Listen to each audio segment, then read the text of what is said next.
അസ്സലാമു അലൈക്കും വറഹ്മത്തുള്ളാഹി വബറകാതുഹു.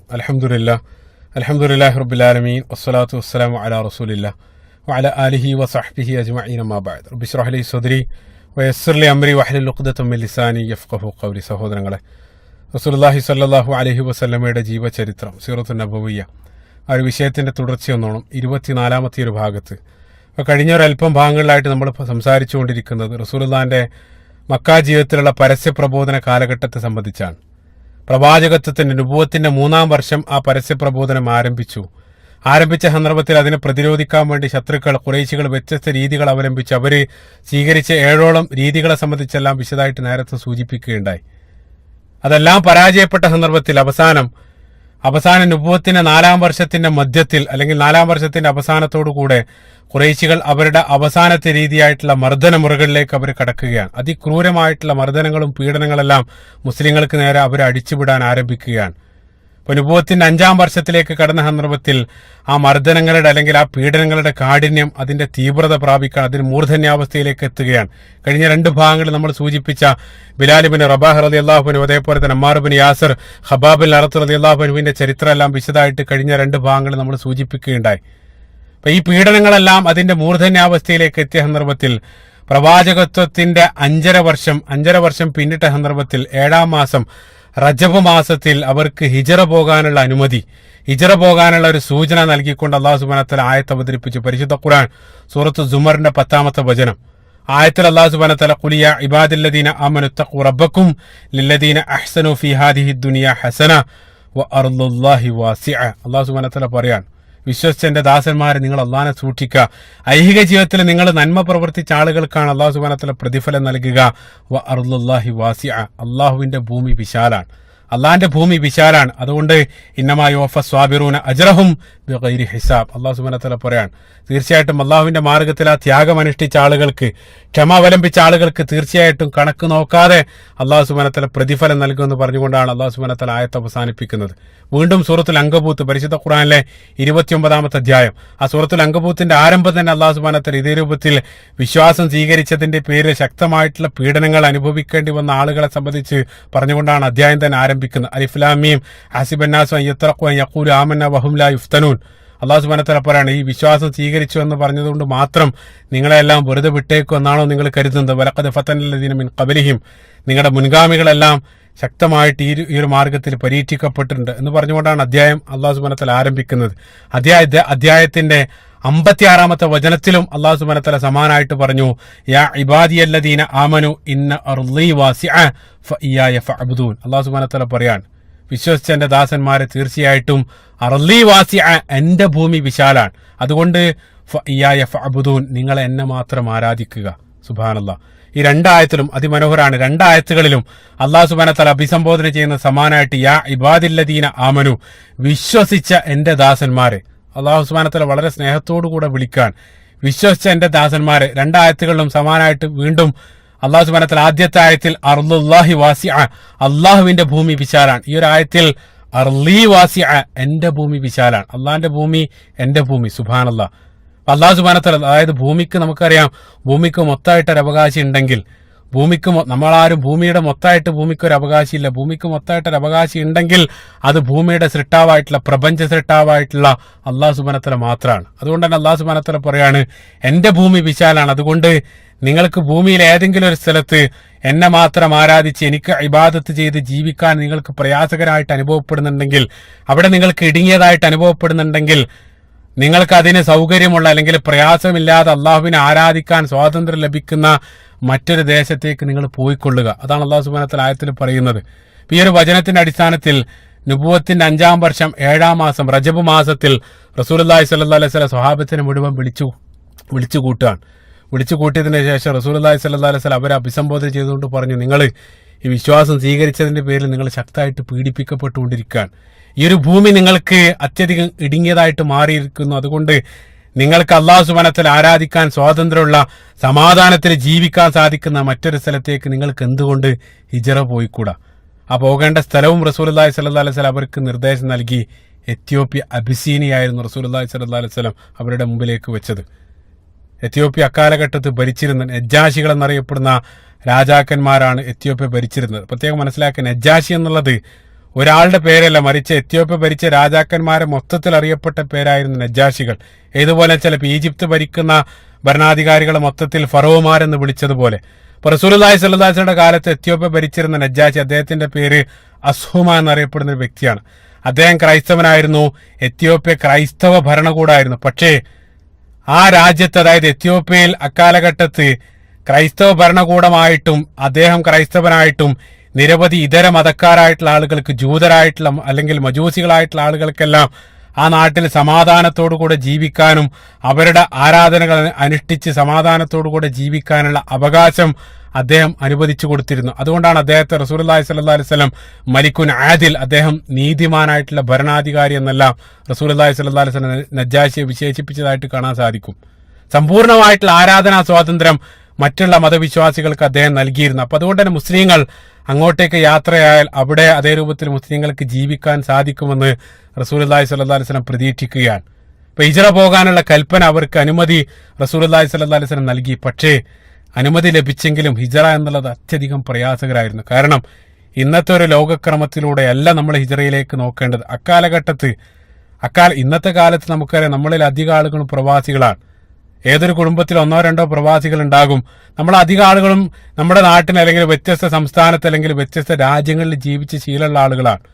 പോകാനും പ്രയാസമില്ല. ഇന്നത്തെ യാത്രയും സുഖകരമാണ്. നിരവധി നൂതനമായിട്ടുള്ള യാത്രാ മാർഗങ്ങൾ വന്നതോടുകൂടെ യാത്രയും വളരെ സുഖകരമാണ്. അപ്പൊ അതുകൊണ്ട് തന്നെ അധിക ആളുകളും ജോലി ആവശ്യാർത്ഥം എല്ലാം നിരവധി ഇതര രാജ്യങ്ങളിൽ പോയിട്ട് ജീവിക്കുന്ന ആളുകളാണ്. പക്ഷെ അക്കാലഘട്ടം വേണ്ട ഒരു 100-200-300 വർഷം മുമ്പ് തന്നെ കണക്കുകൾ കാണിക്കുന്നത് ലോകത്തുള്ള ഒരു 80-90% ആളുകളും അവർ ജനിച്ച സ്ഥലത്ത് തന്നെയാണ് അവർ മരണപ്പെടുക. സുദീർഘമായിട്ടുള്ള ദൂരത്തേക്ക് സഞ്ചരിച്ച് മറ്റൊരു ദേശത്തേക്ക് പോകുക എന്നുള്ളത് അക്കാലഘട്ടത്തിൽ അസാധാരണമായിട്ടുള്ളൊരു കാര്യമായിരുന്നു. ന്യായമായിട്ടുള്ള വല്ല കാരണങ്ങളുണ്ടെങ്കിൽ മാത്രമേ ആ രൂപത്തിൽ അവർ യാത്ര ചെയ്ത് മറ്റൊരു സ്ഥലത്തേക്ക് പോകാറുണ്ടായിരുന്നുള്ളൂ. അത് ജാഹിലിയ കാലഘട്ടത്തേക്ക് വരുന്ന സന്ദർഭത്തിൽ അല്പം കൂടെ തീവ്രമാണ് അക്കാലഘട്ടത്തിലുള്ള സാഹചര്യം.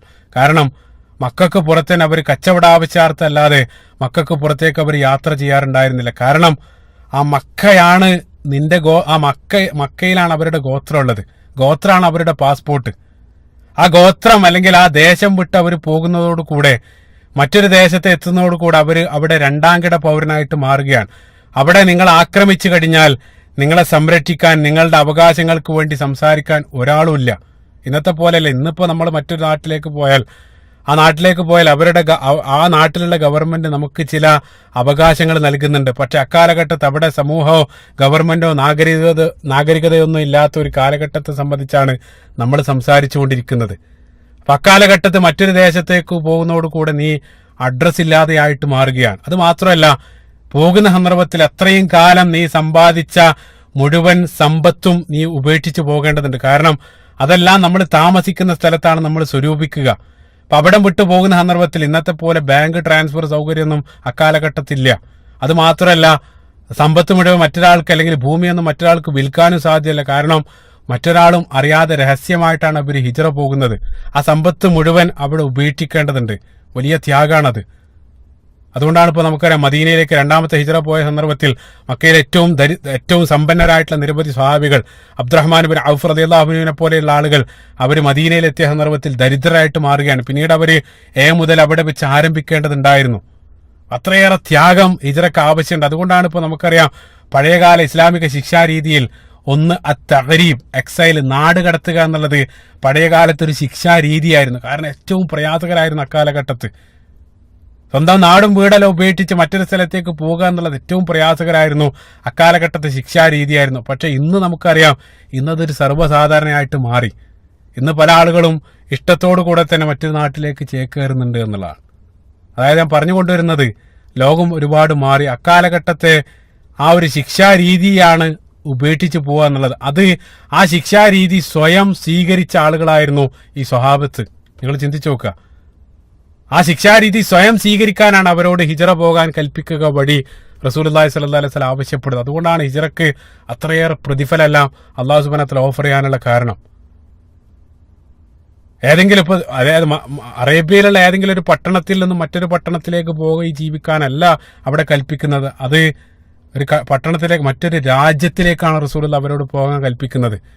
അവർ പോകുന്ന എത്യോപ്യ എന്നറിയപ്പെടുന്ന നാട്, അവിടെയുള്ളത് പുതിയ മതക്കാരാണ്, പുതിയ ആളുകളാണ്, പുതിയ ഭാഷ, പുതിയ സംസ്കാരം, എല്ലാം പുതിയതായിരുന്നു. ഒരു പുതിയ ലോകത്തേക്ക് അവരെ പറിച്ചു നടേണ്ടതുണ്ട്. വളരെ പ്രയാസകരാണ്.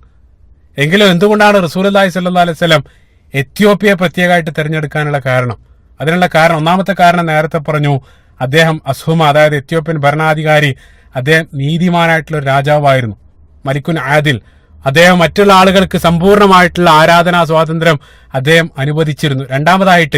രണ്ടാമത്തെ കാരണം പറയപ്പെടുന്നത് ഖുറൈശികൾക്ക് ചെറിയ രൂപത്തിലുള്ള ചില കച്ചവട ബന്ധം എത്യോപ്യയുമായിട്ടുണ്ടായിരുന്നു. അതിലൂടെ ആയിരിക്കണം റസൂലുള്ളാഹി സ്വല്ലല്ലാഹു അലൈഹി വസല്ലം ആ രാജ്യത്തിലുള്ള സാഹചര്യങ്ങളെ സംബന്ധിച്ചെല്ലാം വിശദമായിട്ട് പഠിച്ചത്.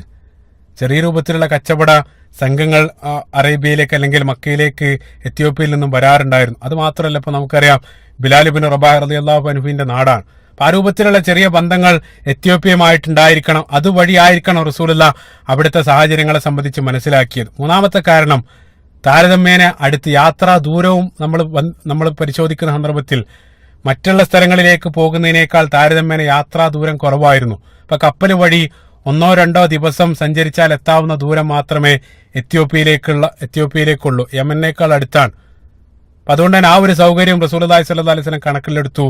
നാലാമതായിട്ട് മറ്റൊരു പ്രധാനപ്പെട്ട കാരണം ഞാൻ നേരത്തെ പറഞ്ഞു, അത് ക്രൈസ്തവ ഭരണകൂടമായിരുന്നു അവിടെ ഭരിച്ചിരുന്നത്. അതുകൊണ്ട് തന്നെ ഖുറൈശികൾക്ക് യാതൊരു സ്വാധീനവും അവരുടെ മേതെ ഉണ്ടായിരുന്നില്ല.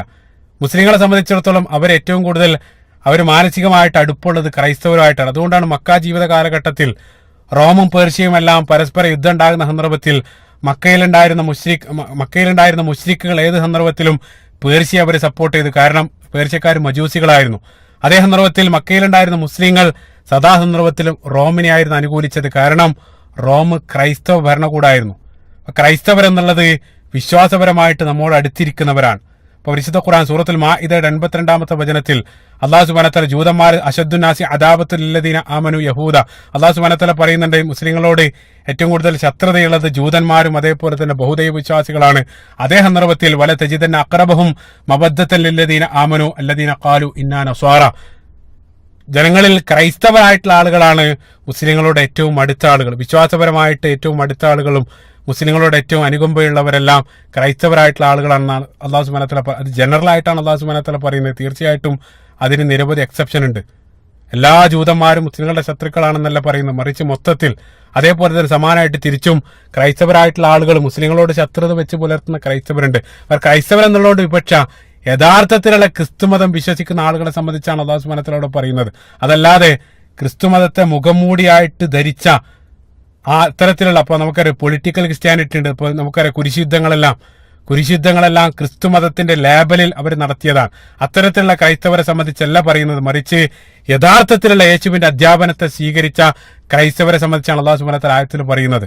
അപ്പൊ ഇവിടെ പറയപ്പെട്ട നജാശി അസ്ഹുമ, അദ്ദേഹം യഥാർത്ഥത്തിലുള്ള ഈസാ നബി അലൈഹി സ്വലാത്തു വസ്സലാമയുടെ അധ്യാപനത്തെ മുറുകെ പിടിച്ച് ജീവിച്ച വ്യക്തിയായിരുന്നു. അത് മുന്നോട്ടുള്ള ചരിത്രം കൃത്യമായിട്ട് നമുക്ക് കാണിച്ചു തരുന്നുണ്ട്. അപ്പൊ നേരത്തെ സൽമാൻ ഫാരിസി റളിയല്ലാഹു അൻഹുവിന്റെ വിശദമായിട്ടുള്ള ചരിത്രം നിങ്ങൾ ഓർക്കുന്നുണ്ടാകും. അതിൽ ഞാൻ പറഞ്ഞു, ഈസാ നബി അലൈഹി സ്വലാത്തു വസ്സലാം ഉയർത്തപ്പെട്ടതിന് ശേഷം അല്ലെങ്കിൽ അവരുടെ ഭാഷയിൽ മരണപ്പെട്ടതോടുകൂടെ വ്യത്യസ്തമായിട്ടുള്ള വീക്ഷണങ്ങൾ ഈസാ നബി അലൈഹി സ്വലാത്തു വസ്സലാമയുടെ അധ്യാപനത്തെ സംബന്ധിച്ച് നിലവിൽ വന്നു.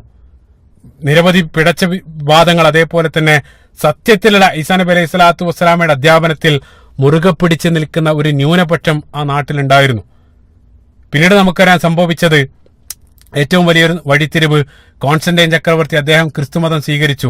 അദ്ദേഹം ക്രിസ്തുമതം സ്വീകരിച്ചതോടുകൂടെ പൗലോസിന്റെ അല്ലെങ്കിൽ പൗലോസ് കൊണ്ടുവന്ന നിരവധി പുതിയ സങ്കല്പങ്ങൾ, ഈസാ നബി അലൈഹി സ്വലാത്തു വസ്സലാമയുടെ അധ്യാപനത്തെ വികലമാക്കി അദ്ദേഹം കൊണ്ടുവന്ന നിരവധി ആദിഭാവ സങ്കല്പത്തെ പോലെ, ക്രൂശീകരണത്തെ പോലെയുള്ള നിരവധി പുതിയ സങ്കല്പങ്ങളെല്ലാം ചേർത്ത് വെച്ച് കോൺസ്റ്റന്റൈൻ ചക്രവർത്തി ഈ ക്രിസ്ത്യാനിറ്റിയുടെ പുതിയൊരു വെർഷൻ അദ്ദേഹം ഉണ്ടാക്കുകയാണ്. ആ അദ്ദേഹം ഉണ്ടാക്കിയ പുതിയ വെർഷൻ അത് നിക്കിയ കൗൺസിലിലൂടെ, അദ്ദേഹം നൈസീൻ ക്രീഡിലൂടെ, അതാണ് ഈ ഔദ്യോഗികമായിട്ടുള്ള വെർഷൻ. മറ്റുള്ളതെല്ലാം തള്ളിക്കളയണമെന്ന് അദ്ദേഹം ഔദ്യോഗികമായിട്ട് പ്രഖ്യാപിച്ചു. യഥാർത്ഥത്തിലുള്ള ഈസാ നബി അലൈഹി സ്വലാത്തു വസ്സലാമയുടെ അധ്യാപനം സ്വീകരിച്ച ആളുകളെ മുഴുവൻ ആ നാട്ടിൽ നിന്ന് അദ്ദേഹം ആട്ടിയോടിച്ചു, അവരെ ക്രൂശിച്ചു, അവരെ വധിച്ചു. അതിൽ അടിയുറച്ചു നിന്ന ഏരിയസിനെ പോലെയുള്ള ചില ആളുകൾ ലോകത്തിന്റെ വ്യത്യസ്ത ഭാഗത്തായിട്ട് അവർ കുടിയേറി. ഇപ്പൊ ഇന്നുള്ള പ്രധാനപ്പെട്ട നമുക്കറിയാം ഇന്നത്തെ പ്രബലമായിട്ടുള്ള ഓർത്തഡോക്സ് അല്ലെങ്കിൽ കാത്തലിക് പ്രൊട്ടസ്റ്റന്റ് വിഭാഗമെല്ലാം അതിന്റെ എല്ലാം പേരുകൾ ഈ കോൺസ്റ്റന്റൈൻ ചക്രവർത്തി അന്ന് നിർമ്മിച്ച ആ കോൺസ്റ്റന്റൈൻ ക്രിസ്ത്യാനിറ്റിയിലാണ് വന്നു ചേരുന്നത്.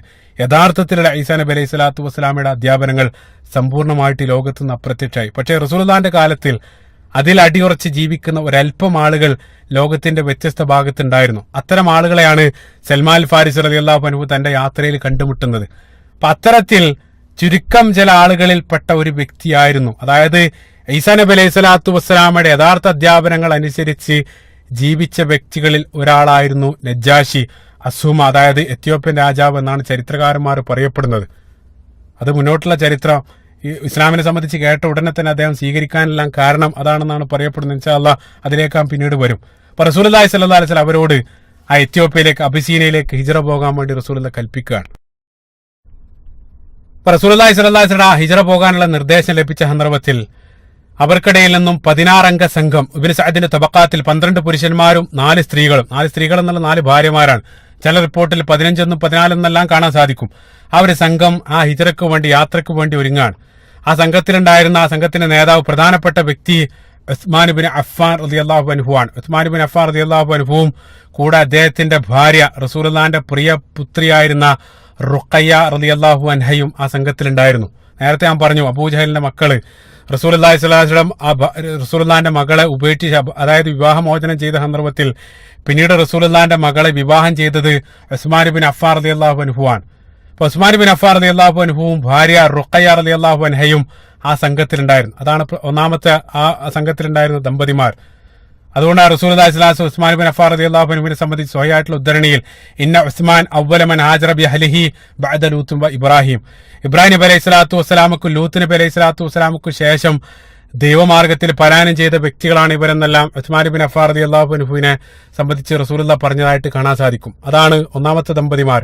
അതേപോലെ തന്നെ മറ്റൊന്ന് അബൂ സലമ റളിയല്ലാഹു അൻഹുവും അവരുടെ ഭാര്യ ഉമ്മു സലമ റളിയല്ലാഹു അൻഹയും, ഈ രണ്ടാളുകളും ആ സംഘത്തിലുണ്ടായിരുന്നു. അബൂ സലമയും ഉമ്മു സലമ റളിയല്ലാഹു അൻഹ. അതിൽ നമുക്കറിയാം അബൂ സലമ പിന്നീട് എത്യോപ്യയിൽ വെച്ചുകൊണ്ട് അവർ മരണപ്പെടുന്നുണ്ട്. അവിടെ വെച്ചുകൊണ്ട് പിന്നീട് ഉമ്മു സലമ റളിയല്ലാഹു അൻഹയെ റസൂലുള്ളാഹി സ്വല്ലല്ലാഹു അലൈഹി വസല്ലം പിന്നീട് വിവാഹം കഴിക്കുന്നുണ്ട്. ഇൻഷാ അല്ലാഹ് ആ ചരിത്രത്തിലേക്ക് പിന്നീട് വരും. അതേപോലെ തന്നെ യാത്രാ സംഘത്തിലുണ്ടായിരുന്ന മൂന്നാമത്തെ ദമ്പതിമാർ അബൂ ഹുദൈഫ ബിൻ ഉത്ബ ബിൻ അബി റബീഅയെ സംബന്ധിച്ച് നേരത്തെ ഞാൻ പറഞ്ഞു, അദ്ദേഹത്തിന്റെ ഒരു മകന് വിശ്വാസിയായിരുന്നു അബൂ ഹുദൈഫ. ആ അബൂ ഹുദൈഫ ബിൻ ഉത്ബ അദ്ദേഹത്തിന്റെ ഭാര്യ സഹ്ല റളിയല്ലാഹു അൻഹ. ഇതാണ് മൂന്നാമത്തെ ദമ്പതിമാർ. നാലാമതായിട്ടുണ്ടായിരുന്നത് ആമിർ ബിൻ റബീഅ റളിയല്ലാഹു അൻഹു, അദ്ദേഹത്തിന്റെ ഭാര്യ ലൈല, അവരുടെ കുനിയ ഉമ്മു അബ്ദില്ല. ഈ നാല് ദമ്പതിമാർ. അവരോടൊപ്പം തന്നെ അവിവാഹിതരായിരുന്ന നിരവധി ചെറുപ്പക്കാരായിട്ടുള്ള Zubair bin Awwam, Abdurrahman bin Auf, Musab bin Umair, അതേപോലെ തന്നെ ഉസ്മാൻ ബിൻ മദ്ഊൻ പ്രസിദ്ധനായിട്ടുള്ള സ്വഹാബിയാണ്. ചില റിപ്പോർട്ടുകളിൽ ആദ്യത്തെ അബിസീനിയയിലേക്കുള്ള ആ പലായന സംഘത്തിന്റെ അമീറായിട്ട് റസൂലുള്ളാഹി സ്വല്ലല്ലാഹു അലൈഹി വസല്ലം നിശ്ചയിച്ചത് ഉസ്മാൻ ബിൻ മദ്ഊൻ റളിയല്ലാഹു അൻഹുവിനെയാണെന്നെല്ലാം കാണാൻ സാധിക്കും. അതേപോലെ തന്നെ ഹാത്തിം ഇബ്നു അംർ റളിയല്ലാഹു അൻഹും അജ്മഈൻ, ഈ ആളുകളും ആ സംഘത്തിലുണ്ടായിരുന്നു എന്നുള്ള. അപ്പൊ മൊത്തം ആ 15 ആളുകൾ, ചില റിപ്പോർട്ടുകളിൽ 16 ആളുകൾ രഹസ്യമായിട്ടുള്ള യാത്രക്ക് വേണ്ടി ഒരുങ്ങുകയാണ്. ആ യാത്രക്ക് വേണ്ടി അവര് ഒരുക്കങ്ങൾ നടത്തുന്ന സന്ദർഭത്തിൽ വളരെ വിചിത്രമായിട്ടൊരു സംഭവം ഉണ്ടായി. ഇമാം തൊബ്രാനി അദ്ദേഹം ഉദ്ധരിക്കുകയാണ്, യാത്രക്ക് വേണ്ടിയുള്ള ഒരുക്കങ്ങൾ നടത്തുന്ന സന്ദർഭത്തിൽ ആ സംഘത്തിൽപ്പെട്ട ദമ്പതികളായിരുന്ന, അതായത് ആമിർ ബിൻ റബീഅ റളിയല്ലാഹു അൻഹു, അദ്ദേഹത്തിന്റെ ഭാര്യ ലൈല ഉമ്മു അബ്ദില്ല എന്നറിയപ്പെടുന്ന അവര് യാത്രാ സാധനങ്ങളെല്ലാം ഒരുക്കു കൂട്ടുന്ന സന്ദർഭത്തിൽ അതുവഴി ഉമർ ബിൻ ഖത്താബ് റളിയല്ലാഹു അൻഹു കടന്നു വരാൻ. ഉമർ റളിയല്ലാഹു അൻഹു അവരുടെ ആ യാത്രക്ക് വേണ്ടിയുള്ള ഒരുക്കങ്ങൾ കണ്ട സന്ദർഭത്തിൽ അവർ ചോദിച്ചു, ഇലാ ഐന യാ ഉമ്മു അബ്ദില്ല, എങ്ങോട്ടാണ് ഈ സന്ദർഭത്തിൽ? കാരണം ഞാൻ നേരത്തെ പറഞ്ഞു, യാത്ര എന്നുള്ളത് അത്യപൂർവമായിട്ട് അവർ നടത്താറുള്ള ഒരു കാര്യമാണ്. രഹലത്ത് ഷിതാ വസൈഫ്, അതേ രൂപത്തിൽ അവർക്ക് ചില സീസണുകളുണ്ട്. ആ സന്ദർഭത്തിൽ മാത്രമേ അവർ യാത്ര പോകാറുണ്ടായിരുന്നുള്ളൂ. അതൊന്നും അല്ലാത്തൊരു സന്ദർഭത്തിലാണ് ഇവർ യാത്രക്ക് വേണ്ടി ഒരുങ്ങുന്നത്. ആ സന്ദർഭത്തിൽ ഉമർ ഖത്താബ് റളിയല്ലാഹു അൻഹു ചോദിച്ചു, എങ്ങോട്ടാണ് നിങ്ങൾ? ആ ചോദിച്ച ഉടനെ തന്നെ ഉമ്മു അബ്ദില്ല അവർ ഒരല്പം ദേഷ്യത്തോടു കൂടെ, കാരണം ഞാൻ നേരത്തെ പറഞ്ഞു അവർക്ക് അത്രയേറെ പ്രയാസമുണ്ട് ആ ഹിജ്റ പോകുന്നതിൽ, ആ ദേഷ്യമെല്ലാം കടിച്ചു പിടിച്ച് നിൽക്കുകയാണ്. ആ സന്ദർഭത്തിലാണ് ഉമർ റളിയല്ലാഹു അൻഹു ആണ് ചോദിക്കുന്നത്. ഉമർ ഖത്താബ് റളിയല്ലാഹു അൻഹു ആ സന്ദർഭത്തിൽ ഇസ്ലാമിന്റെ കഠിന വിരോധി കൂടെയാണ്. ഉമർ റളിയല്ലാഹു അൻഹുവിന്റെ ആ ചോദ്യം വന്ന സന്ദർഭത്തിൽ ഉമ്മു അബ്ദില്ല റളിയല്ലാഹു അൻഹ അവരെ ഒരല്പം ദേഷ്യത്തോടു കൂടെ തന്നെ വളരെ പരിശായിട്ട് ഉമർ ഖത്താബ് റളിയല്ലാഹു അൻഹുവിനോട് അവർ പ്രതികരിച്ചു. ഞങ്ങള് ഒരുപാട് കാലമായിട്ട് നിങ്ങളെപ്പോലെയുള്ള ആളുകൾ ഞങ്ങളിവിടെ പീഡിപ്പിച്ചുകൊണ്ടിരിക്കുകയാണ്. അള്ളാഹു സുബ്ഹാനഹു വ തആല ആരാധിക്കാൻ യാതൊരു സ്വാതന്ത്ര്യം ഈ ഭൂമിയിലില്ല. ആ സ്വാതന്ത്ര്യമില്ല ഒരു ഇടം അന്വേഷിച്ചുകൊണ്ട് ഞങ്ങൾ പോവാൻ. ഇതേ രൂപത്തിൽ വളരെ പരുഷമായിട്ട് ഈ ഉമർ ഖത്താബ് റളിയല്ലാഹു അൻഹുവിന് മറുപടി നൽകുകയാണ്. അപ്പൊ അത് കേട്ട ഉടനെ ഉമർ ഖത്താബ് റളിയല്ലാഹു അൻഹുവിന്റെ പ്രകൃതി നമുക്കറിയാം, പെട്ടെന്ന് ക്ഷോഭിക്കുന്ന പ്രകൃതാണ്. പക്ഷെ ഉമർ ഖത്താബ് റളിയല്ലാഹു അൻഹു അവിടെ ദേഷ്യപ്പെടുന്നതിന് പകരം വളരെ ശാന്തമായിട്ട് ഉമർ റളിയല്ലാഹു അൻഹു ചോദിച്ചു, കാര്യങ്ങളെല്ലാം അതുവരെ എത്തിയോ? അത്രയേറെ മോശമായ സാഹചര്യങ്ങളെല്ലാം. അതിനുശേഷം ഉമർ ഖത്താബ് റളിയല്ലാഹു അൻഹു പറഞ്ഞു, സ്വഹിബക്കുമുല്ലാഹ്, അല്ലാഹു സുബ്ഹാനഹു വ തആല നിങ്ങളെ സംരക്ഷിക്കട്ടെ, അല്ലാഹു സുബ്ഹാനഹു വ തആല നിങ്ങളുടെ കൂടെയുണ്ട് എന്ന് പറഞ്ഞുകൊണ്ട് ഉമർ ഖത്താബ് റളിയല്ലാഹു അൻഹു ശാന്തമായിട്ട് നടന്നു പോവാൻ. ഉമർ ഖത്താബ് റളിയല്ലാഹു അൻഹുവിന്റെ ഈ ഒരു പ്രതികരണം ഉമ്മു അബ്ദില്ല അവരിൽ അത്യധികം അത്ഭുതം സൃഷ്ടിക്കാണ്. കാരണം ഉമർ റളിയല്ലാഹു അൻഹു ഇസ്ലാമിന്റെ കഠിന വിരോധിയാണ്. ഈ രൂപത്തിൽ ഒരു സ്ത്രീ സംസാരിച്ചാൽ തീർച്ചയായിട്ടും ഉമർ ഖത്താബ് റളിയല്ലാഹു അൻഹു ദേഷ്യപ്പെട്ടായിരിക്കും പ്രതികരിക്കുക. പക്ഷെ വളരെ മാന്യമായിട്ട് ഉമർ ഖത്താബ് റളിയല്ലാഹു അൻഹു പ്രതികരിച്ച് ഒന്നും പറയാതെ സമാധാനത്തോടു കൂടെ നടന്നു പോവാൻ. തീർച്ചയായിട്ടും എന്തോ ഒരു മനംമാറ്റത്തിന്റെ ഒരു ലക്ഷണമായിട്ട് അവരത് മനസ്സിലാക്കാൻ. അവരങ്ങേയറ്റം അത്ഭുതപ്പെട്ടു. ഒരു അല്പസമയത്തിന് ശേഷം ഉമ്മു അബ്ദുല്ല റളിയല്ലാഹു അൻഹ അവരുടെ ഭർത്താവ് ആമിർ ബിൻ റബീഅ അവർ സ്ഥലത്തേക്ക് എത്താൻ അവരെന്തോ ആവശ്യത്തിന് വേണ്ടി പുറത്തു പോയതാണ്. അപ്പൊ ഭർത്താവ് വന്ന ഉടനെ തന്നെ ഭാര്യ കൗതുകത്തോടു കൂടെ ഉണ്ടായ സംഭവങ്ങളെല്ലാം പറഞ്ഞു. കേട്ട സന്ദർഭത്തിൽ ആമിർ ബിൻ റബീഅ അദ്ദേഹം ചിരിച്ചുകൊണ്ട് ചോദിച്ചു, എന്താണ് നീ ഉദ്ദേശിക്കുന്നത്? ഉമറിൽ വല്ല മനംമാറ്റവും നീ ദർശിച്ചു എന്നാണോ? അതല്ലെങ്കിൽ ഉമർ ഉടനെ മുസ്ലിമാകാൻ പോകുന്നു എന്നാണോ നീ ഉദ്ദേശിക്കുന്നത്? ആ സന്ദർഭത്തിൽ ഭാര്യ പറഞ്ഞു, അതെ, എന്തോ ഒരു മാറ്റം ഞാൻ കാണുന്നുണ്ട്. ആ സന്ദർഭത്തിൽ ഭർത്താവ് ആമിർ ബിൻ റബീഅ റളിയല്ലാഹു അൻഹു അദ്ദേഹം പറഞ്ഞ വാക്കുകൾ, അദ്ദേഹം പറഞ്ഞു, വല്ലാഹി ലാ യുസ്ലിമു ഹത്താ യുസ്ലിമ ഹിമാർ അൽ ഖത്താബ്. ഉമറിന്റെ വാപ്പാന്റെ കഴുത, അതായത് ഖത്താബിന്റെ കഴുത മുസ്ലിമായാലും ഉമർ ഒരിക്കലും മുസ്ലിമാകാൻ പോകുന്നില്ല. അത്രയും അസാധ്യമായിട്ടുള്ള കാര്യമാണ്. നീ എന്താ കരുതുന്നത്? അദ്ദേഹം മുസ്ലിമാകാൻ പോകുന്നു എന്നാണോ നീ കരുതുന്നത്?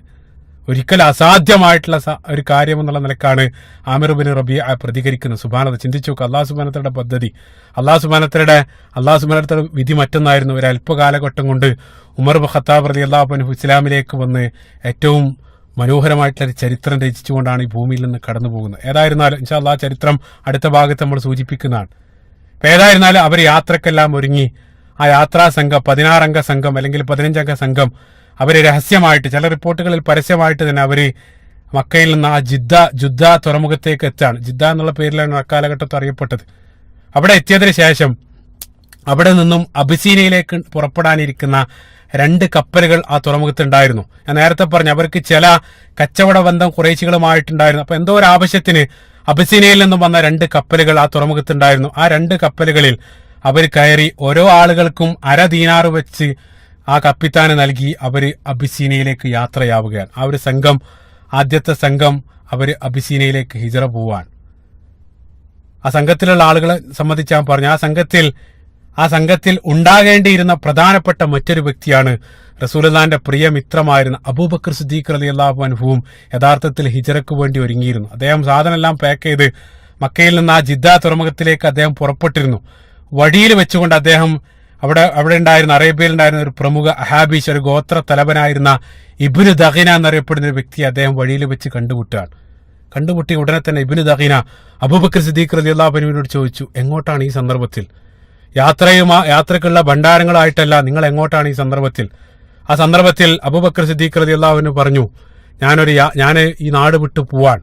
എന്റെ നാട്ടിൽ അല്ലാഹു സുബ്ഹാനഹു വ തആല ആരാധിക്കാനും അള്ളാഹിനെ ആരാധിച്ച് ജീവിക്കാൻ എനിക്ക് സ്വാതന്ത്ര്യമില്ല. കാരണം ഞാൻ നേരത്തെ പറഞ്ഞു, അബൂബക്കർ സിദ്ദീഖ് റളിയല്ലാഹു അൻഹുവിന്റെ ആ ബനൂ തമീം ഗോത്രം അദ്ദേഹം ഈ സത്യം സ്വീകരിച്ചതിന്റെ പേരിൽ അവർ പുറത്താക്കിയിട്ടുണ്ട്. അപ്പൊ ഈ നാട്ടിൽ എനിക്ക് അള്ളാഹിനെ ആരാധിച്ച് ജീവിക്കാൻ സ്വാതന്ത്ര്യമില്ല. ആ സ്വാതന്ത്ര്യമുള്ള ഒരു ഇടം ഞാൻ തേടിപ്പോവാൻ. ആ സന്ദർഭത്തിൽ അവിശ്വാസിയായ ഇബ്നു ദഖീന അദ്ദേഹം പറഞ്ഞു, ഒരിക്കലും ഞാൻ വിടില്ല. നിങ്ങളെപ്പോലെയുള്ള ഒരാൾ ഈ നാട് വിട്ടു പോകാൻ പാടില്ല. ലാ യുഖ്റജ് വലാ യുഖ്റജ്, നിങ്ങൾ ഒരിക്കലും ഈ നാട് വിട്ടു പോകാൻ പാടില്ല. കാരണം നിങ്ങളെ ഈ നാടിന് ആവശ്യമുണ്ട്. ചിന്തിച്ചു നോക്കുക, ഒരു അവിശ്വാസിയായിട്ടുള്ള ആളാണ് ഒരു മുസ്ലിമിനെ സംബന്ധിച്ച് ഈ രൂപത്തിൽ സംസാരിക്കുന്നത്. നമ്മുടെ സമകാലിക ലോകത്തേക്ക് വന്നാൽ അവിശ്വാസികളായിട്ടുള്ള ആളുകൾക്ക് മുസ്ലിങ്ങളെ സംബന്ധിച്ചുള്ള അഭിപ്രായം എന്താണ്? ചിന്തിച്ചു നോക്കുക. നിങ്ങൾ ഒരിക്കലും ഈ നാട് വിട്ടു പോകാൻ പാടില്ല. കാരണം നിങ്ങൾ അങ്ങേയറ്റം നിങ്ങൾ ആളുകളോടെല്ലാം വളരെ മാന്യമായിട്ട് വർത്തിക്കുന്ന ആളാണ്. നിങ്ങൾ അഗതികൾക്ക് ഭക്ഷണം നൽകുന്നവനാണ്, അഗതികളെ സംരക്ഷിക്കുന്നവനാണ്, അതേപോലെ തന്നെ നിങ്ങൾ വാക്ക് പാലിക്കുന്നവനാണ്. ഇതേ രൂപത്തിലുള്ള നിരവധി വർണ്ണനകൾ ഇബ്നു ദഖീന അവിടെ വെച്ചുകൊണ്ട് അബൂബക്കർ സിദ്ദീഖ് റളിയല്ലാഹു അൻഹുവിനെ സംബന്ധിച്ച് പറയുന്നുണ്ട്. ചിന്തിച്ചു നോക്കുക.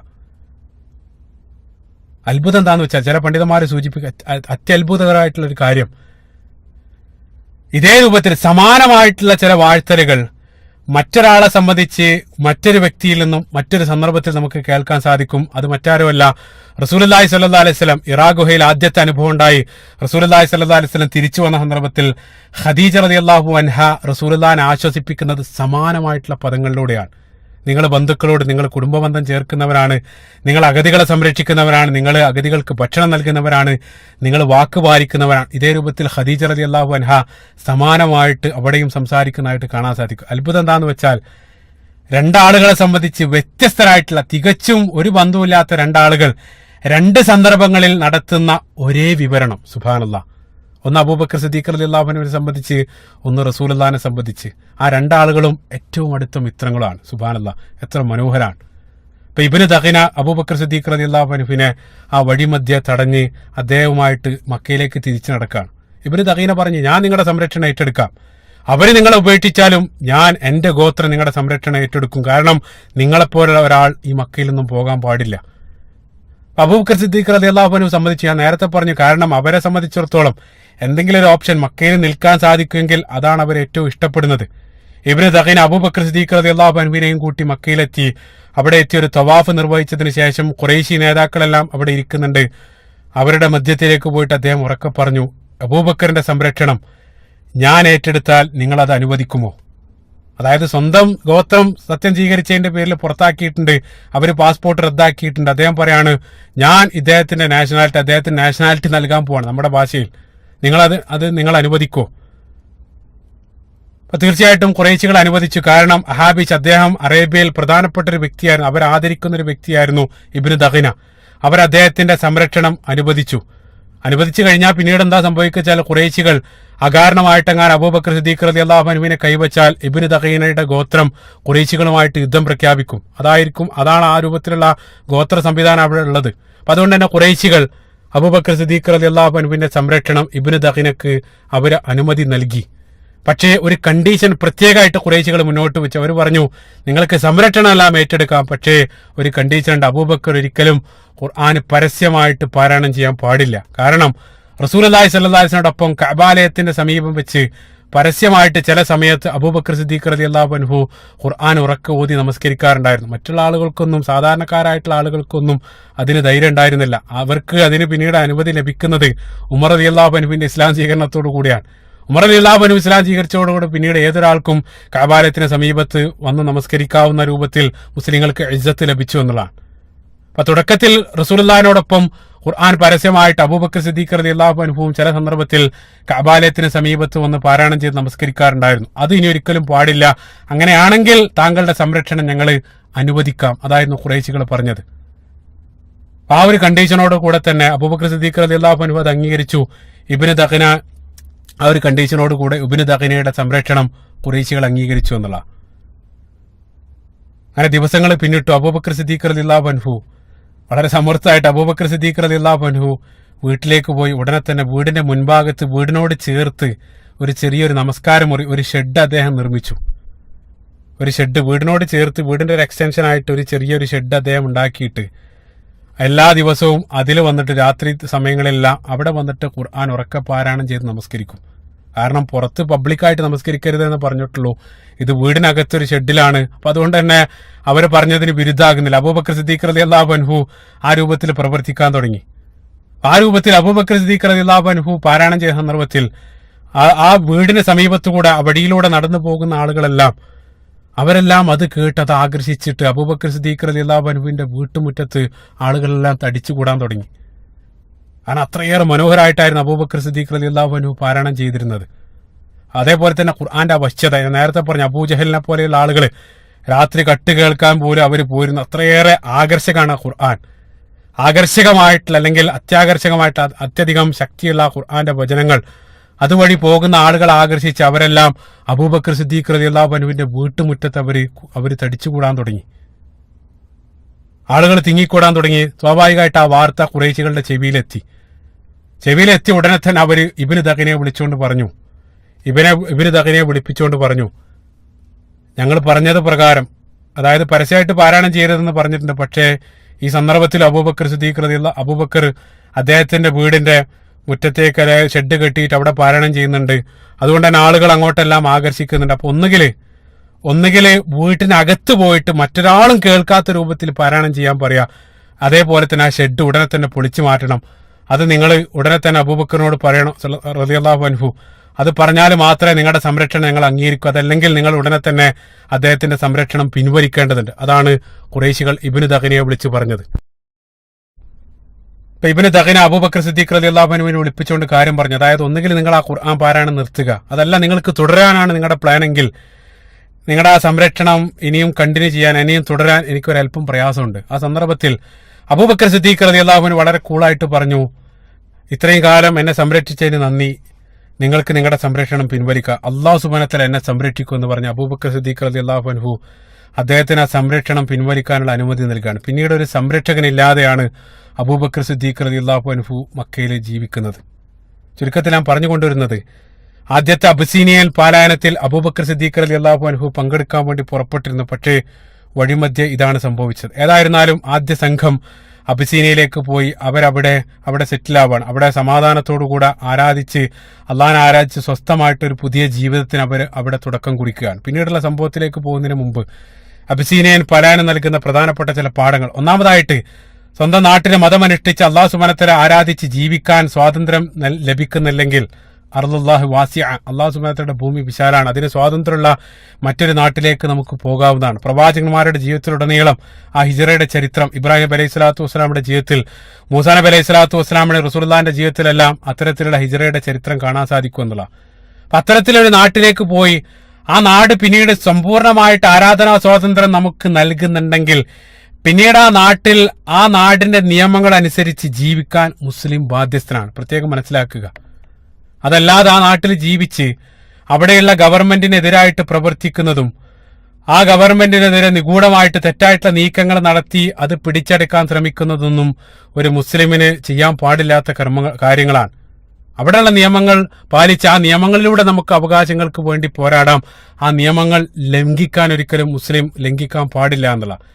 ഇപ്പൊ അബിസീനിയൻ മുസ്ലിങ്ങളുടെ ചരിത്രം നമ്മൾ നോക്കുകയാണെങ്കിൽ, അബിസീനിയൻ മുസ്ലിങ്ങൾ അവിടെ ഒരു ഭരണകൂടം സ്ഥാപിക്കാനോ നജാഷിയുടെ ഭരണകൂടം പിടിച്ചടക്കാനൊന്നും അവർ ശ്രമങ്ങൾ നടത്തിയതായിട്ട് നമ്മൾ കാണുന്നില്ല. അവിടുത്തെ നിയമങ്ങൾ അനുസരിച്ച് സമാധാനത്തോടുകൂടെ അവരവിടെ ജീവിക്കാൻ. എത്രത്തോളം എന്ന് വെച്ചാൽ മദീനയിൽ റസൂലുള്ളാഹി സ്വല്ലല്ലാഹു അലൈഹി വസല്ലം ഒരു ഇസ്ലാമിക് സ്റ്റേറ്റ് ഉണ്ടാക്കിയതിന് ശേഷവും അബിസീനിയൻ മുസ്ലിങ്ങൾ അവിടെ തന്നെ താമസം തുടരുകയാണ്. നമുക്കറിയാം, ഹിജ്റ 7-ാം വർഷമാണ് അവർ പിന്നീട് തിരിച്ചു വരുന്നത്. ഹിജ്റ 7-ാം വർഷം ഖൈബർ യുദ്ധത്തിന് ശേഷം ജഅഫർ ബിൻ അബീ ത്വാലിബ് റളിയല്ലാഹു അൻഹുവിന്റെ നേതൃത്വത്തിൽ അവർ മടങ്ങി വരാൻ. ആ 7 വർഷം ഹിജ്റയ്ക്ക് ശേഷം മദീനയിൽ ഒരു ഇസ്ലാമിക ഭരണകൂടം റസൂലുള്ളാഹി സ്വല്ലല്ലാഹു അലൈഹി വസല്ലം സ്ഥാപിച്ചതിന് ശേഷവും അവര് അവിടെ താമസിക്കുകയാണ്. അപ്പൊ ദാറുൽ ഇസ്ലാം മദീനയിൽ ഓൾറെഡി നിലവിലുണ്ടായിട്ടും ന്യൂനപക്ഷം മുസ്ലിങ്ങൾ അപ്പോഴും ആരാധനാ സ്വാതന്ത്ര്യമുള്ള ഒരു അനിസ്ലാമിക ഭരണകൂടത്തിന് കീഴിൽ സമാധാനത്തോടുകൂടെ ജീവിക്കുന്ന മനോഹരമായിട്ടുള്ള ചരിത്രമാണ് അബിസീനിയ നമുക്ക് നൽകുന്നത്. അപ്പൊ ദാറുൽ ഇസ്ലാം ഉണ്ടായിട്ടും അങ്ങനെ ജീവിക്കാമെങ്കിൽ ഇസ്ലാമിക ഭരണകൂടമോ ഖിലാഫത്തോ ഇല്ലാത്ത കാലത്ത് എന്തുകൊണ്ട് ഒരാൾക്ക് അങ്ങനെ ജീവിച്ചുകൂടാ? ചിന്തിച്ചു നോക്കുക നിങ്ങൾ.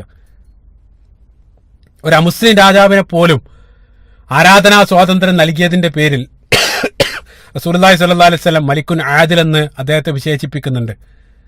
അപ്പൊ മുസ്ലിം ഭരണാധികാരികൾ എത്രത്തോളം മറ്റുള്ള ആളുകൾക്ക് ആരാധനാ സ്വാതന്ത്ര്യം നൽകേണ്ടതുണ്ടെന്നുകൂടെ ആ ഒരു പ്രസ്താവന നമ്മളെ പഠിപ്പിക്കുകയാണ്. സുബ്ഹാനല്ലാഹ്. അപ്പൊ വളരെ കൃത്യമായിട്ട് നിരവധി മനോഹരമായിട്ടുള്ള പാഠങ്ങളാണ് അബിസീനിയൻ ഹിജ്റ നമുക്ക് നൽകുന്നത്. മറ്റൊരു ശ്രദ്ധേയമായിട്ടുള്ള കാര്യം, മുസ്ലിങ്ങൾക്ക് മക്കയിൽ ഏറ്റവും കൂടുതൽ പീഡനങ്ങളും മർദ്ദനങ്ങളെല്ലാം ഏൽക്കേണ്ടി വന്നത് കാരണമാണ് അവർ അബിസീനിയയിലേക്ക് പലായനം ചെയ്തത്. പക്ഷെ വിചിത്രമായിട്ടുള്ളൊരു കാര്യം, ഏറ്റവും കൂടുതൽ പീഡനങ്ങൾ ഏറ്റുവാങ്ങേണ്ടി വന്ന ആളുകളൊന്നും ആദ്യത്തെ ഹിജ്റ പോയ ലിസ്റ്റിൽ നമ്മൾ കാണുന്നില്ല. ഞാൻ കഴിഞ്ഞ ഭാഗത്ത് പറഞ്ഞ ബിലാൽ ഇബ്നു റബാഹ് റളിയല്ലാഹു അൻഹു, അമ്മാർ ഇബ്നു യാസിർ റളിയല്ലാഹു അൻഹു, ഖബ്ബാബ് ബിൻ അറത്ത്, ഇതേ രൂപത്തിലുള്ള ആളുകളൊന്നും ആ ലിസ്റ്റിൽ കാണുന്നില്ല. മറിച്ച് ഏറ്റവും പ്രമുഖരായിട്ടുള്ള ആളുകൾ ഉസ്മാൻ ഇബ്നു അഫ്ഫാൻ റളിയല്ലാഹു അൻഹു ഖുറൈശികൾക്ക് ഏറ്റവും ഇഷ്ടപ്പെട്ട വ്യക്തിയായിരുന്നു. അതുകൊണ്ടാണ് ഹുദൈബിയ സന്ധിയുടെ സന്ദർഭത്തിലെല്ലാം റസൂലുള്ളാഹി സ്വല്ലല്ലാഹു അലൈഹി വസല്ലം ഉസ്മാൻ ഇബ്നു അഫ്ഫാൻ റളിയല്ലാഹു അൻഹുവിനെ അത്രയും ആളുകൾക്കിടയിൽ നിന്ന് സംസാരിക്കാൻ പറഞ്ഞയച്ചത്. അതേപോലെ തന്നെ അബൂബക്കർ സിദ്ദീഖ് റളിയല്ലാഹു അൻഹു അതിനുവേണ്ടി പുറപ്പെടുന്നുണ്ട്. അപ്പൊ എന്തുകൊണ്ടാണ് ഇത്തരത്തിൽ ബിലാലിനെ പോലെയുള്ള അല്ലെങ്കിൽ അമ്മാർ ബിൻ യാസിർ റളിയല്ലാഹു അൻഹുവിനെ പോലെയുള്ള ആളുകളൊന്നും ആ ലിസ്റ്റിൽ ഇല്ലാത്തത്. ഒന്നാമത്തെ കാരണം പണ്ഡിതന്മാർ പറയപ്പെടുന്നത്, ഒന്നാമത്തെ കാരണം അവരൊന്നും സ്വതന്ത്രരായിരുന്നില്ല, അവർ മറ്റ് യജമാന്മാരുടെ കീഴിലാണ്. അപ്പൊ അതുകൊണ്ട് തന്നെ സ്വന്തം ഇഷ്ടത്തിന് അവർക്ക് തോന്നുന്ന രൂപത്തിൽ ഇറങ്ങിപ്പോകാൻ സാധ്യമല്ല. അതായിരുന്നു ഒന്നാമത്തെ കാരണം. മറ്റുള്ള ആളുകൾ സ്വതന്ത്രനാണ്. അപ്പൊ അതുകൊണ്ട് തന്നെ അവര് വരാനിരിക്കുന്ന ആ സാഹചര്യങ്ങൾ മുൻകൂട്ടി കണക്കിലെടുത്ത് സുരക്ഷിതമായിട്ട് ഒരു സ്ഥാനത്തേക്ക് അവർ മാറുകയാണ്. അതാണ് അവർ ചെയ്തത്.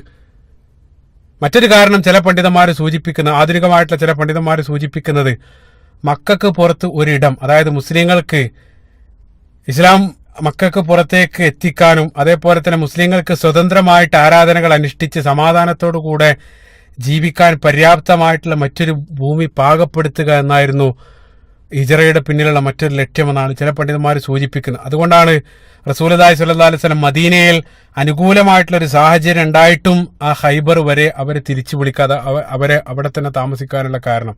നമുക്കറിയാം, നജാശി പിന്നീട് ഇസ്ലാമിലേക്ക് വരുന്നുണ്ട്. ഏതായിരുന്നാലും ആദ്യത്തെ ആ ബാച്ച് അബിസീനയിലെത്തി അവർ സമാധാനത്തോടു കൂടെ ജീവിക്കാൻ ആരംഭിച്ചു. ഇമാം അഹമ്മദിന്റെ മുസ്നദിൽ റഹിമഹുല്ലാഹ് ഉമ്മു സലമ റളിയല്ലാഹു അൻഹു, റസൂലുള്ളാഹിന്റെ പ്രിയ പത്നി ഉമ്മു സലമ റളിയല്ലാഹു അൻഹ ഉദ്ധരിക്കുന്ന ഒരു ഹദീസിൽ കാണാൻ സാധിക്കും. അവർ പറയുന്നുണ്ട്, ആദ്യത്തിൽ ഞങ്ങൾ അബിസീനയിൽ എത്തിയ സന്ദർഭത്തിൽ വളരെ സമാധാനത്തോടു കൂടെ നമ്മുടെ മതം അനുസരിച്ച് ഒരാളുടെയും ഉപദ്രവമില്ലാതെ, ഒരു അനിഷ്ടകരമായിട്ട് ഒന്നും കേൾക്കേണ്ടതില്ലാതെ വളരെ സമാധാനത്തോടു കൂടെ ഞങ്ങൾക്ക് അവിടെ ജീവിക്കാൻ സാധിച്ചു എന്നുള്ള. പക്ഷെ എങ്കിലും അവരുടെ ആ മനസ്സ് മക്കയിലേക്ക് തിരിച്ചു വരാൻ കൊതിച്ചു എന്നുള്ളതാണ്. അത് രണ്ടാമത്തെ ഹിജ്റയിലും കാണാൻ സാധിക്കും. ബിലാൽ റളിയല്ലാഹു അൻഹു മദീനയിലേക്ക് ഹിജ്റ പോയ ഉടനെ തന്നെ വളരെ ദുഃഖത്തോടുകൂടെ ബിലാൽ റളിയല്ലാഹു അൻഹു പാരായണം ചെയ്യുന്ന ചില കവിതകളെല്ലാം മദീനൻ ഹിജ്റയിലും കാണാൻ സാധിക്കും. അത്രയേറെ പീഡനങ്ങൾ ഏറ്റുവാങ്ങിയിട്ടും ബിലാൽ റളിയല്ലാഹു അൻഹുവിന്റെ മനസ്സ് ആ സന്ദർഭത്തിൽ മക്കയിലാണ്. അത്രയേറെ ജനിച്ചു വളർന്ന ആ നാടിനെ അവർ സ്നേഹിച്ചിരുന്നു എന്നുള്ള ഒരു മാനസിക ബന്ധം അത് ഒരു മനുഷ്യ സഹജമാണ്. നമ്മളൊക്കെ അറിയാം, നമ്മൾ ഏതൊരാൾക്കും ജനിച്ച ഒരു നാടിന്, നമ്മൾ എത്ര പ്രവാസിയായിട്ട് മറ്റെവിടെ പോയാലും ജനിച്ച നാടിനോട് മുറിച്ചു മാറ്റാൻ പറ്റാത്തൊരു ബന്ധം ഉണ്ടാകും. അത് ജീവികൾക്ക്, നമുക്ക് മനുഷ്യരിൽ മാത്രമല്ല, ഇപ്പൊ ജീവജാലങ്ങളിൽ പോലും കിലോമീറ്ററുകൾ, 10,000-കണക്കിന് കിലോമീറ്ററുകൾ ദേശാടനം നടത്തുന്ന പക്ഷികളും അല്ലെങ്കിൽ മത്സ്യങ്ങളെല്ലാം അവസാനം അവര് ആ ജനിച്ച നാട്ടിലേക്ക്, അല്ലെങ്കിൽ അവര് എവിടെയാണ് ജനിച്ചു വീണത് ആ സ്ഥലത്തേക്ക് തിരിച്ചെത്തിയിട്ട് അവിടെയാണ് മരണപ്പെടുക. അപ്പൊ അതേ രൂപത്തിലൊരു മാനസിക ബന്ധമുണ്ട്. അപ്പൊ ഈ പോയ ആളുകൾ, ആദ്യത്തിൽ പോയ അബിസീനയിലേക്ക് പോയിട്ടുള്ള ആളുകൾ, അവര് മക്കയിലേക്ക് തിരിച്ചു വരാൻ അവർ അതിയായിട്ട് ആഗ്രഹിക്കുന്നുണ്ട്, എന്തെങ്കിലും ഒരു ചാൻസ് കിട്ടിയാൽ. ആ പോയ ആളുകൾ അതേ വർഷം, അതായത് ഞാൻ നേരത്തെ പറഞ്ഞു റജബ് മാസത്തിലാണ് അവർ പോകുന്നത്, അതേ വർഷം ശവ്വാൽ മാസത്തിൽ അവർ മക്കയിലേക്ക് തിരിച്ചു വരാൻ. അത് പോയത് റജബിൽ 2 മാസം കഴിഞ്ഞ്, ശഅബാനും റമദാനും കഴിഞ്ഞ് 2 മാസം കഴിഞ്ഞ ഉടനെ തന്നെ അവർ മക്കയിലേക്ക് തിരിച്ചെത്തുകയാണ്. എന്തുകൊണ്ട് തിരിച്ചു വന്നു? അതിന് കൃത്യമായിട്ടൊരു കാരണം ഉണ്ടായിരുന്നു. ആ റമദാനിൽ ഒരു സംഭവം അവിടെ അരങ്ങേറി. ആ സംഭവം വളരെ വിവാദത്തിന് കാരണമായിട്ടുള്ള, അതായത് സീറയിൽ ഏറ്റവും കൂടുതൽ വിവാദം സൃഷ്ടിക്കപ്പെട്ടൊരു സംഭവം കൂടെയാണ്. എന്താണ് ആ സംഭവം? എന്ത് കാരണമാണ് അവർ തിരിച്ചെത്തിയത്? ആ സംഭവത്തിന്റെ വിശദ വസ്തുതകൾ, അതിനെ സംബന്ധിച്ച് വളരെ ആഴത്തിൽ ഇൻഷാ അല്ലാഹ് വിശദമായിട്ട് നമുക്ക് പരിശോധിക്കാം. ഈ സംഭവം കൂടെ ഈ ഒരു ഭാഗത്ത് പറയണമെന്നാണ് കരുതിയിരുന്നത്. പക്ഷേ ചില അസൗകര്യങ്ങൾ കാരണം എൻ്റെ സംസാരം എനിക്ക് കണ്ടിന്യൂ ചെയ്യാൻ ചില പ്രയാസങ്ങളുണ്ട്. അതുകൊണ്ട് തന്നെ ഇൻഷാ അല്ലാഹ് അടുത്ത ഭാഗത്ത് അത് വിശദമായിട്ട് നമുക്ക് സൂചിപ്പിക്കാവുന്നതാണ്. റസൂലുള്ളാഹി സ്വല്ലല്ലാഹു അലൈഹി വസല്ലമയെയും സ്വഹാബത്തിനെയെല്ലാം ആഴത്തിൽ അവരെ സ്നേഹിക്കാൻ, അവരോടൊപ്പം നാളെ സ്വർഗ്ഗത്തിൽ ഒരുമിക്കാനുള്ള സൗഭാഗ്യം അല്ലാഹു സുബ്ഹാനഹു വ തആല നമുക്ക് നൽകുമാറാകട്ടെ. അല്ലാഹുമ്മ ആമീൻ. ربنا آتنا في الدنيا حسنة وفي الآخرة حسنة وقنا عذاب النار. ربنا تقبل منا إنك أنت السميع العليم وتب علينا إنك أنت التواب الرحيم. السلام عليكم ورحمة الله.